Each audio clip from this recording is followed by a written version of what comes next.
Hey, what's up, guys? It's Russo, and I've got some college basketball picks that I'm going to cover in today's episode. I guess that's what you call it, my show. Those of you that have been following me for a little bit know that I'm just getting into college ball. So if you're new to my channel, just know that this is a new endeavor for me. We have sort of a process for the NBA that I'm kind of working on. Taking that approach and applying it to college basketball. I mean, like, part of me was kind of thinking, like, let's just not make videos. Let me just, play college basketball on here for a while before I start putting out videos. But honestly, I kind of just want to give you guys the option. So I'm giving you the information up front, letting you know that I'm kind of new to this. I've been doing it for like maybe 10 days and had some ups and downs, but yeah, I mean, like, my main goal here is I want to start covering college ball, and we have March Madness right around the corner. So I'm just putting in the work today. So I've got 4 plays that I'm feeling good about, and just going to keep grinding this out and getting to know college ball. So this is the last slate that we took. VJ Edgecombe. Over 22.5 points, rebounds, and assists. He only went for 20. I'm actually taking him again today. I think the play to take that day was this fantasy score, because it's not that he had a bad game. He just fell short a little bit. We took Zakai Ziegler over 23.5 PRA. He ended up cashing that for 25. Isaac McNeely over 18.5 points, rebounds, and assists. He went for 22. And then Cooper Flagg. This was just an unfortunate situation. I was so high on him this game. And I mean, for one, he had a steal that they never counted. That wouldn't have cashed it, but that still frustrated me that it was such a clear steal that no one counted. I've checked a bunch of different box scores on like ESPN, Bleacher Report, all this stuff, and they kept showing the highlight, the replay. But yeah, took him over 38.5 fantasy score, and he didn't get that done. But let's talk about the plays that we have for today. That I'm feeling good about. And again, this is just going to keep grinding because I really want to have some fun with March Madness. And so just putting in some reps with you guys today. So you can choose to take these or not take these, but going to be going with Sion James for Duke, over 12.5 points, assists. Going Nick Clifford, over 14.5 rebounds and assists. We're going to go back to Zakai Ziegler, but we're taking his fantasy score this time, over 30.5. And then VJ Edgecombe, we're running it back with him, and we're taking his fantasy score this time. So let's start breaking it down. If you guys don't mind, do me a favor, like the video, drop me a comment. Helps so much with the algorithm, and I really appreciate it. So, all right, so one of the main things I love about this matchup for Sion James is actually the matchup. 346th in points allowed, 352nd in assists allowed. It doesn't get much softer than the matchup he has here, and he's been getting like more minutes lately. These last 5 games have been pretty solid. 26.8 minutes on average, just 2.8 fouls. He's actually, I think that he goes under the radar a little bit. Duke is so stacked, and you got Cooper Flagg, and Con Knipple has been awesome, very underrated player as well. Tyrese Proctor, and then you've got Evans coming off the bench, who's been kind of getting a little bit of shine, who I think is going to emerge sooner or later if he hasn't already, but he's kind of fighting for more minutes as well. Sion is pretty physical.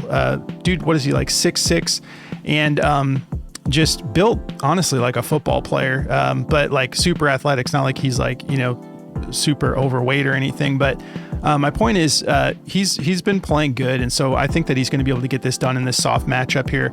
He's cleared this in 3 out of his last 5 games. You can see both of these games where he missed, he came very close. This could easily be one more bucket in each of these games, and he'd be 5 straight right now. So let's take a look at the head-to-head here. So the head-to-head, last time he played, he didn't get it done. But if you look at, he just had the 19 minutes. The attempts were about the same. Just 2 made buckets, 5 attempts, and then 1 made 3. But he's been actually pretty solid lately, like distributing the ball too.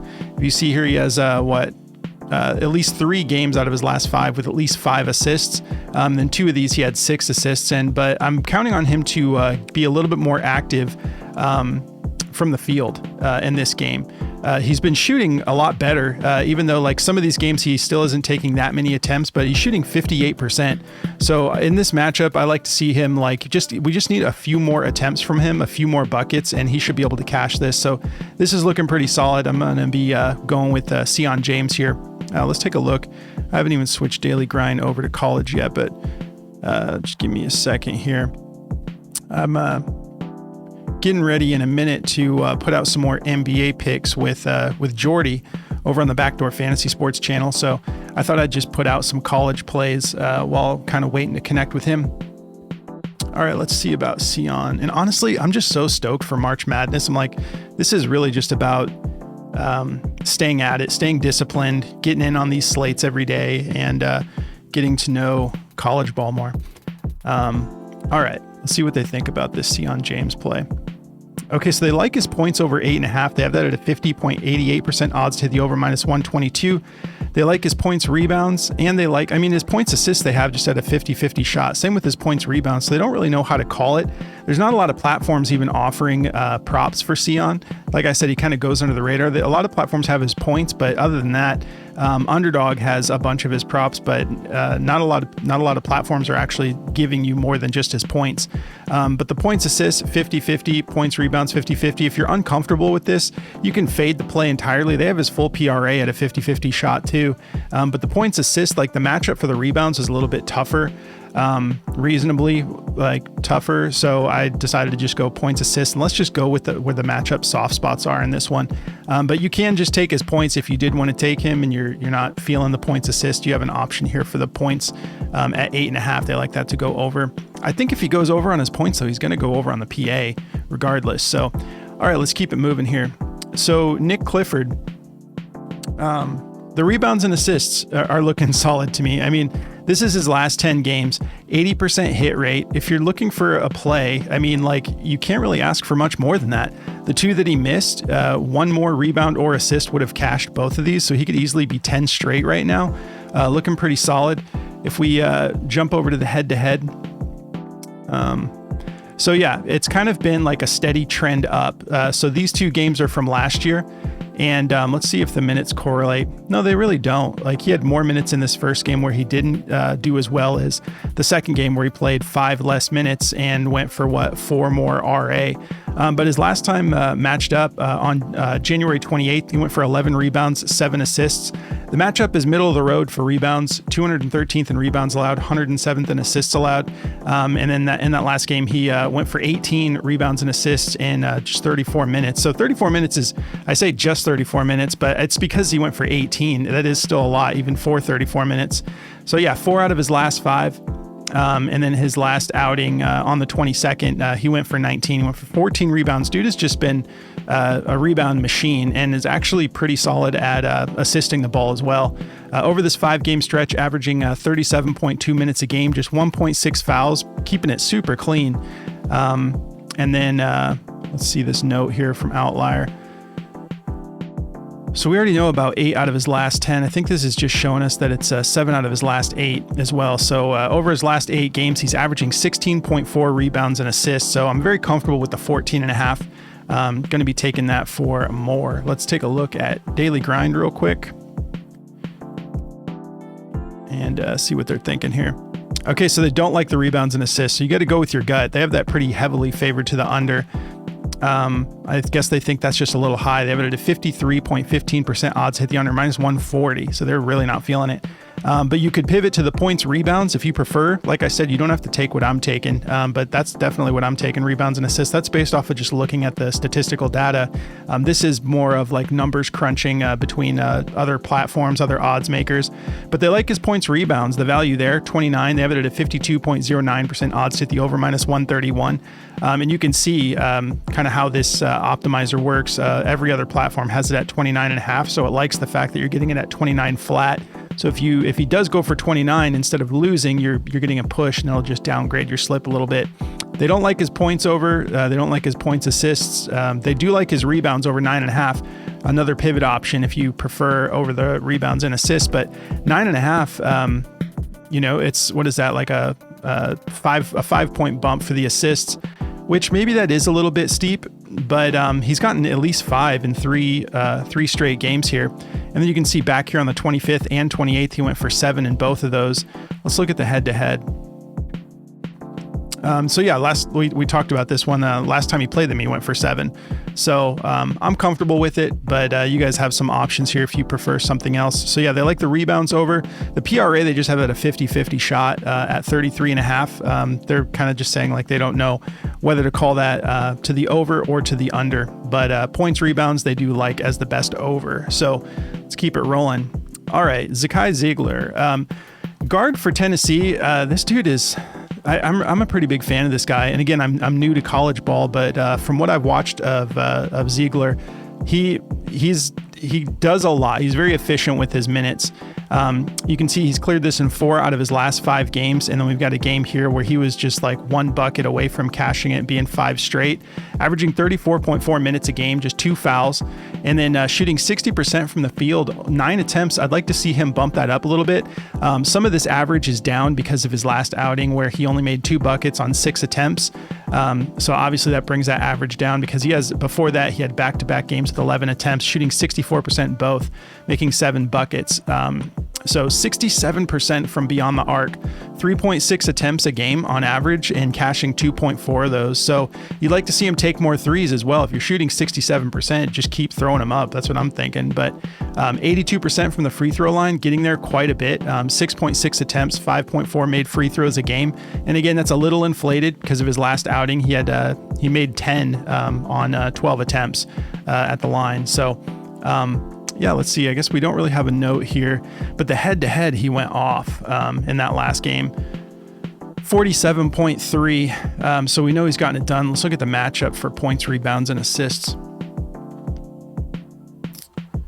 All right. So middle of the road for points, super soft for rebounds, 322nd in rebounds allowed, and then middle of the road for assists as well, 129th. That last outing, 17 points, 4 rebounds, and 9 assists. So he went off. Let's see how he did on defense, because you'd think he had at least 1 steal.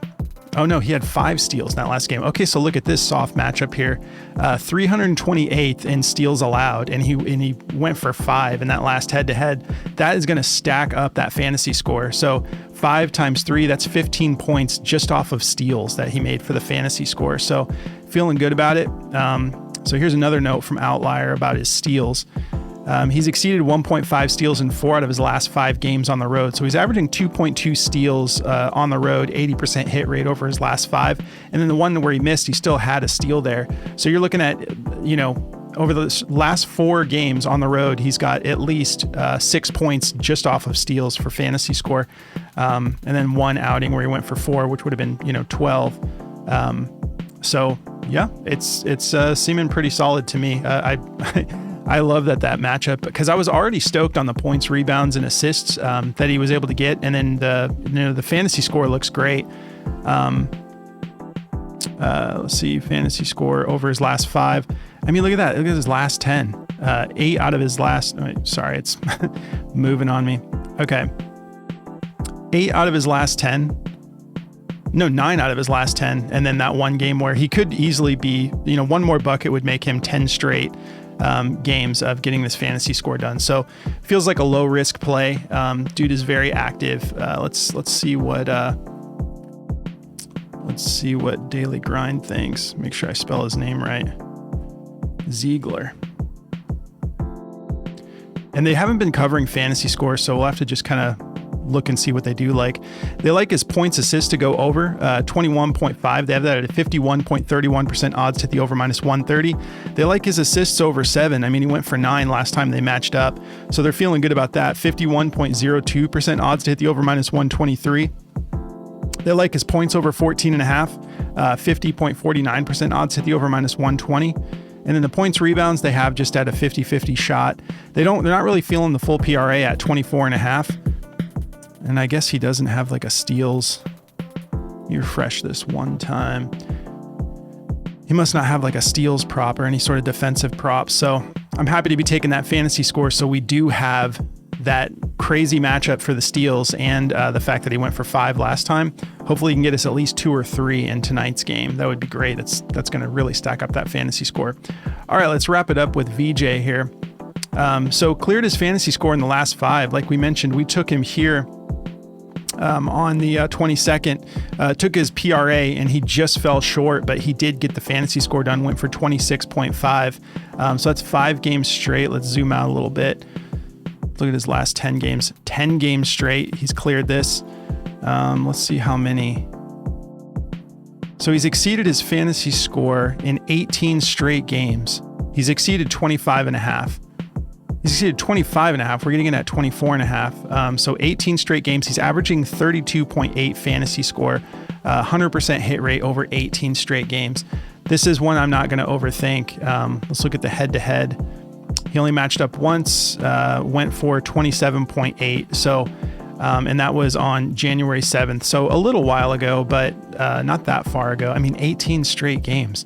I don't know what more we're looking for here. The matchup is tough on paper. 24th in points allowed, 93rd in rebounds allowed, 61st in assists allowed.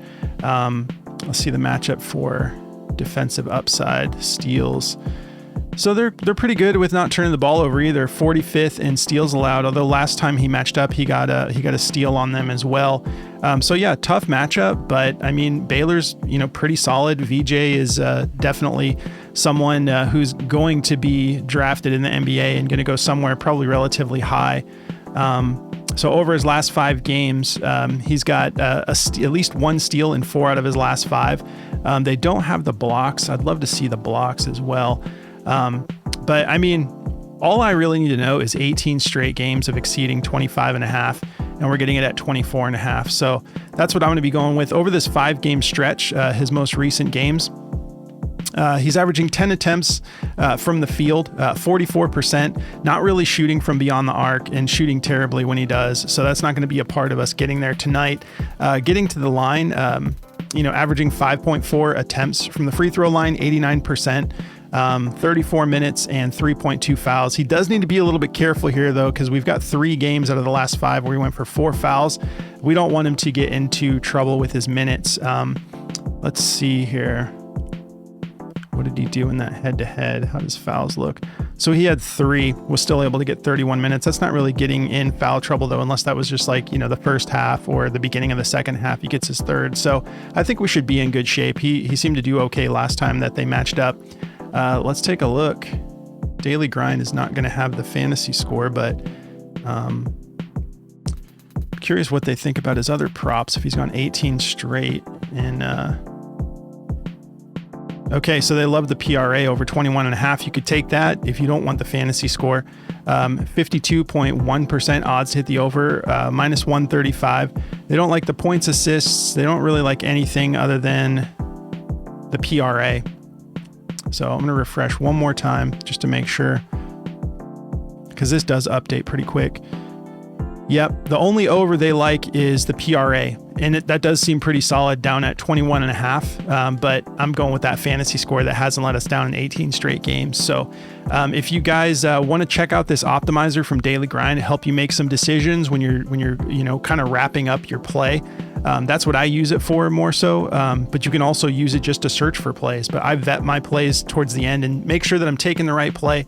I like that I can look at all their different props, on the player I'm searching and see like where's the best value. So they're thinking the points, rebounds, and assists are the best value out of all these other props he has available.